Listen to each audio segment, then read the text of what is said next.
اللہ الرحمن الرحیم۔ السلام علیکم، میں ہوں ڈاکٹر نذیر صدیقی اور آپ دیکھ رہے ہیں یوٹیوب چینل۔ ناظرین کرام، پاکستان اس وقت ایک بحرانی کیفیت سے دوچار ہے اور کل کا جو دن تھا وہ اپنی ہیپننگز کے حوالے سے بہت اہم تھا۔ کل 3-4 واقعات بڑے اہمیت کے حامل رہے ہیں۔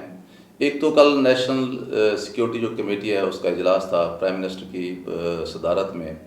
اور حکومت یہ تاثر دے رہی تھی کہ اس میں جو سپریم کورٹ کا فیصلہ ہے پنجاب میں الیکشن کے حوالے سے،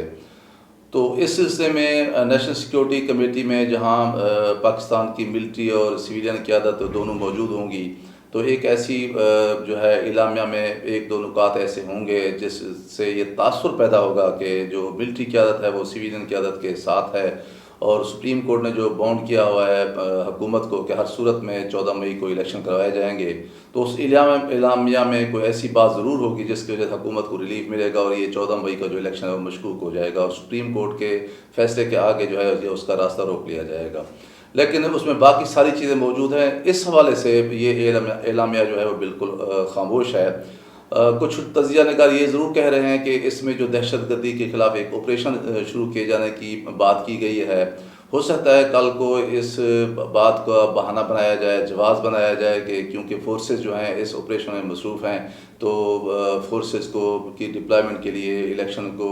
جو ہے میں یہ فورسز یا جو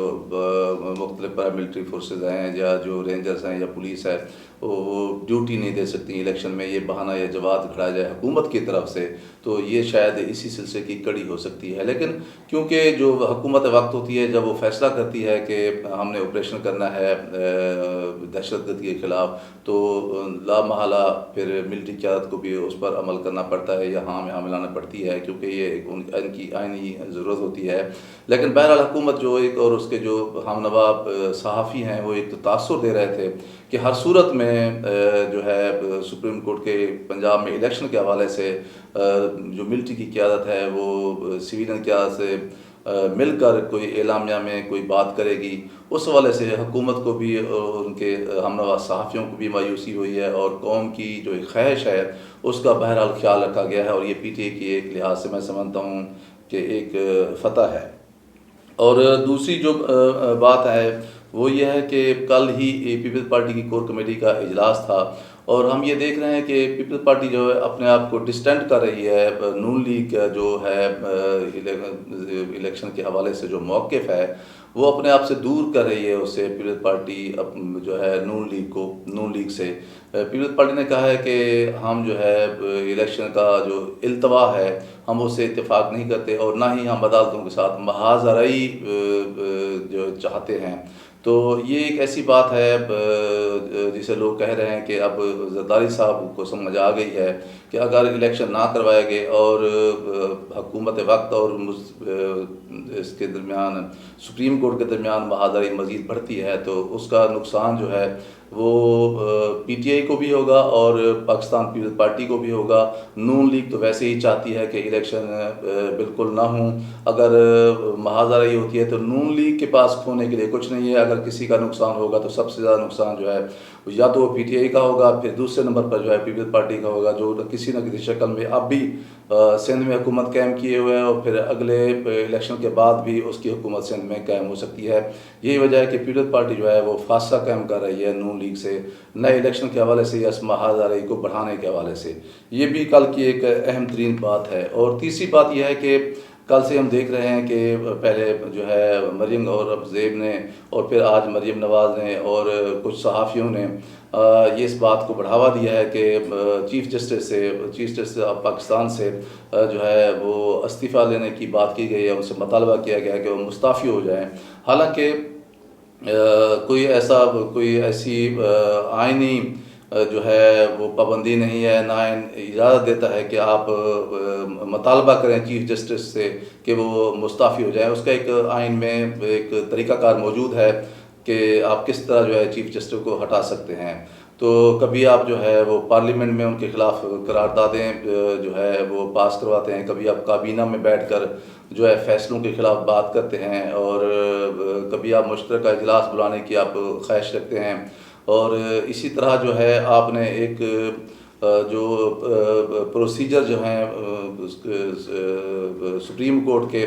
اس کو آپ نے ایکٹ آف پارلیمنٹ کے ذریعے تبدیل کرنے کی کوشش کی ہے اور اپنے صدر صاحب کو بھیج دیا ہے، اور آج ہی صدر صاحب نے وہ واپس بھیج دیا ہے۔ اور یہ اس میں کہا گیا ہے کہ اس میں 2-3 باتیں ہیں۔ ایک تو یہ ہے کہ سپریم کورٹ میں جو چیف جسٹس کا اختیار ہے سو موٹو کے ایکشن کے حوالے سے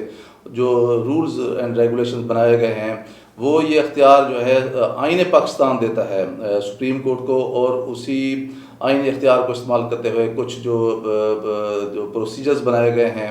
وہ ان کو ایکٹ آف پارلیمنٹ کے ذریعے تبدیل کرنا صدر صاحب کا خیال ہے یہ ممکن نہیں ہے۔ یہ آئینی تبدیلی کے ذریعے ہو سکتا ہے، یہ قانون میں تبدیلی کے ذریعے نہیں ہو سکتا۔ اسی طرح جو ہے وہ ڈسکوالیفائی کیا گیا ہے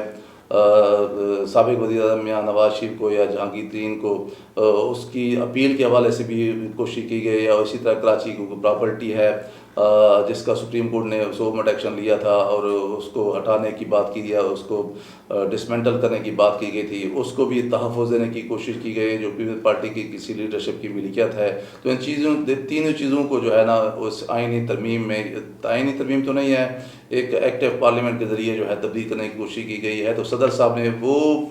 ترمیم جو ہے وہ واپس بھیج دی ہے آج پارلیمنٹ کو، کہا گیا ہے کہ یہ ایک مصنوعی قسم کی ترمیم ہے، یہ ایکٹ آف پارلیمنٹ کے ذریعے تبدیل نہیں ہو سکتی بلکہ اس کے لیے آئینی ترمیم کی ضرورت ہے، اور اس کو اسی طریقے سے کیا جائے۔ ظاہر ہے آئینی ترمیم کے لیے 2/3 میجارٹی کی ضرورت ہے، اور وہ نہ تو پارلیمنٹ یا قومی اسمبلی مکمل ہے اور نہ ہی موجودہ حکومت کے پاس 2/3 میجارٹی ہے۔ تو اب یہ ہے کہ مشترکہ پارلیمنٹ کا اجلاس بلایا جا رہا ہے اور اس میں یہ پاس کروانے کی کوشش کی جائے گی، لیکن جب یہ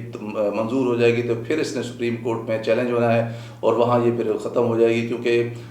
یہ آئینی ترمیم ہے اور اس نے 2/3 میجارٹی کے ذریعے ہی پاس ہونا ہے۔ تو آپ یہ دیکھ لیں کہ ایک جو کیفیت ہے اس وقت پاکستان میں، جو صورتحال بنی ہوئی ہے وہ یہی ہے کہ حکومت پورا یہ تاثر دینے کی کوشش کر رہی ہے کہ ہمارے ساتھ جو ہے نا ادارے تمام کھڑے ہوئے ہیں، لیکن سپریم کورٹ بھی تو ایک ادارہ ہے، اسٹیبلشمنٹ بھی ایک ادارہ ہے، اسی طرح جو ہے ہماری پارلیمنٹ وہ بھی ادارہ ہے۔ اسی طرح میں سمجھتا ہوں کہ جو جمہوری سیاسی جماعتیں وہ بھی ایک ادارے کی حیثیت رکھتی ہیں۔ موجودہ حالات میں بہتر تو یہی ہے کہ درمیانی راستہ نکالا جائے، کچھ پی ٹی آئی جو ہے وہ آگے جائے اور کچھ حکومت پیچھے آئے، اور ملک میں ایک ہی وقت میں ایک ہی دن جو ہے وہ چاروں صوبائی اسمبلیوں اور وفاق میں الیکشن کروائے جائیں، تاکہ ملک کو موجودہ جو دلدل کی کیفیت ہے، بے یقینی کی کیفیت ہے، انسٹیبلٹی کیفیت ہے، اس سے باہر نکالا جائے۔ ورنہ پاکستان جو ہے وہ ایک ایسی دلدل میں پھنستا ہوا جا رہا ہے جہاں سے نکلنا بہت مشکل ہو جائے گا، اور پاکستانی جو ہے اس وقت پوری قوم جو ہے وہ شدید بے چینی کی کیفیت میں مبتلا ہے۔ دعا کرنی چاہیے کہ اللہ تبارک و تعالیٰ پاکستان کو جو ہے وہ اس عدم استحکام کی کیفیت سے باہر نکالے، آمین۔ بہت شکریہ۔ اگلے ویلاگ تک اجازت۔ السلام علیکم ورحمۃ اللہ وبرکاتہ۔